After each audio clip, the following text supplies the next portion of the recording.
मैं आशा करती हूं कि इस कानून के बनने के बाद जो महिला सांसद, जो महिला नेत्रियां सदन में आएंगी, वो 2018 में जब कठुआ में एक 8 साल की बच्ची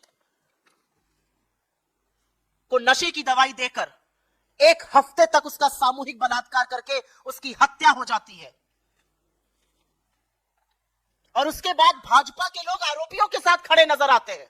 उस पर अपनी चुप्पी जरूर तोड़ेंगी। वो नई महिला सांसद इन महिला सांसदों की तरह चुप नहीं रहेंगी, वो न्याय की मांग करेंगी कठुआ की उस 8 साल की बच्ची को लेकर। मैं आशा करती हूं कि जो नई महिला सांसद सदन में आएंगी वो इन महिला सांसदों की तरह कुलदीप सिंह सेंगर, जो हत्या और रेप के आरोपी नहीं दोषी पाए गए, उनको हटाने की तुरंत गुहार लगाएंगी, कोर्ट की टिप्पणी का इंतजार नहीं करेंगी।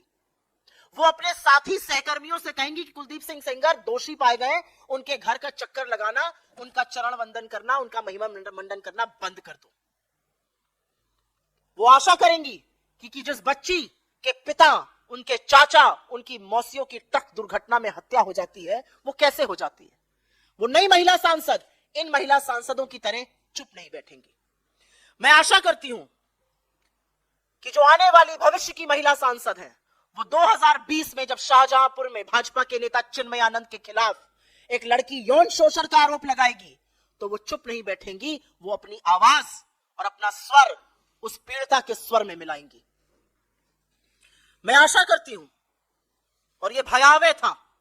लेकिन मैं आशा करती हूं कि जो नई महिला सांसद आएंगी वो इन महिला सांसदों की तरह भाजपा की हाथरस में जब एक 19 साल की बेटी का बलात्कार हो जाता है, बर्बरता होती है, उसकी मृत्यु के बाद 2:30 बजे रात को बिना उसके परिवार के जब उसको पुलिस और प्रशासन फूंक देते हैं, तो वो अपनी आवाज उठाएंगी।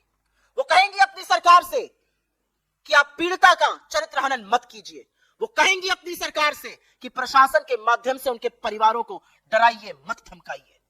वो ये कहेंगी, वो चुप नहीं रहेंगी इन महिला सांसदों की तरह। मैं आशा करती हूं कि जब नई भविष्य की महिला सांसद आएंगी तो वो लखीमपुर में पंचायत चुनाव में एक जनप्रतिनिधि के चीरहरण पे अपनी आवाज बुलंद करेंगी, वो चुप नहीं बैठेंगी। मैं आशा करती हूं कि जब अंकिता भंडारी की उत्तराखंड में हत्या की जाएगी, जब उसको जिस्म फरोशी के लिए मजबूर किया जाएगा, और जब वो मना करेगी, और जब भाजपा के नेता का बेटा उसकी हत्या करेगा और प्रशासन सारे सबूत मिटाने के लिए होटल पे बुलडोजर चला देगा, तो ये महिला सांसद कुछ बोलेंगी, इन महिला सांसदों की तरह चुप नहीं रहेंगी। यह आशा है मेरी इस देश की आधी आबादी, इस देश में आने वाली नई महिला नेत्रियों से। मैं आशा करती हूं कि जो नई महिला सांसद इस सदन में चुनकर आएंगी, वो देश की सबसे होनहार बेटियों को रोते हुए, बिलखते हुए जब देखेंगी, जब वो देखेंगी कि उनको सड़कों पर पीटा जा रहा है, घसीटा जा रहा है, जब वो देखेंगी कि महीने भर से ऊपर ये बेटियां जिन्होंने देश का मान बढ़ाया है, गर्मी और धूप में बैठकर, बारिश के बीच में बैठकर आंदोलन कर रही हैं, वो जब सुनेंगी उनके यौन शोषण के आरोप, तो वो अपनी पार्टी और अपने नेतृत्व से कहेंगी कि ब्रजभूषण शरण सिंह को तुरंत पार्टी से निकाल फेंकिए। वो आंख पर पट्टी बांधने का इन महिला सांसदों की तरह काम नहीं करेंगी। मैं आशा करती हूं कि ये जो नई महिला सांसद आएंगी सदन में, वो इन महिला सांसदों की तरह मणिपुर पर मौन नहीं रहेंगी। मणिपुर पर जब नग्न औरतों को घुमाया जाएगा, जब आदमखोरों की भीड़ उनके शरीर को छलनी छलनी करेगी, उनके शरीर को छुएगी, तो ये नई महिला सांसद अपनी आवाज उठाएंगी। 78 दिन तक एक भयावह वीडियो का इंतजार नहीं करेंगी। वो पूछेंगी प्रधानमंत्री से, वो पूछेंगी गृह मंत्री से, वो पूछेंगी मुख्यमंत्री से कि आपकी नाक के नीचे इस देश की बेटियों के साथ ये हुआ, और 78 दिन तक आप मौन और शांत क्यों रहे। क्योंकि अगर कोई महिला इन सब बातों पर अपनी चुप्पी नहीं तोड़ती है, अगर कोई महिला इन सब बातों पर मौन नहीं तोड़ती है, तो उसको सदन में रहने का कोई हक नहीं है। अगर आप आधी आबादी का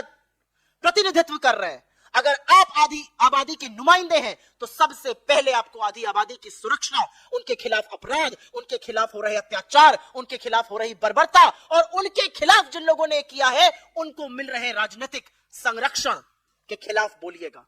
जो इन महिला नेत्रियों ने दुर्भाग्यवश नहीं किया। मैं आशा करती हूं कि भारत जो वीरांगनाओं की भूमि है और एक से एक वीरांगनाएं हुई यहां। भारत जहां पर मां के पैर में जन्नत और स्त्री को देवी का दर्जा दिया जाता है, वो स्त्री को उसके वजूद को पहचानेगा। और ये महिला नेत्रियां जो चुप रही, ये सबक सीखेंगी। आने वाली महिला नेत्रियां, आने वाली महिला सांसद, मैं आशा करती हूं कि अत्याचार को देखकर चुप नहीं रहेंगी, वो बर्बरता को देखकर मौन नहीं रहेंगी, वो बोलेंगी, वो बेखौफ होंगी, वो निडर होंगी, वो अपनी सत्ता की लोलुपता के पीछे नहीं छुपेंगी। उनको कोई फर्क नहीं पड़ेगा कि अत्याचारी कौन है, उनको यह फर्क पड़ेगा कि अत्याचार एक महिला पर हुआ है, जो दुर्भाग्यवश इन हंसते हुए चेहरों ने कभी नहीं किया।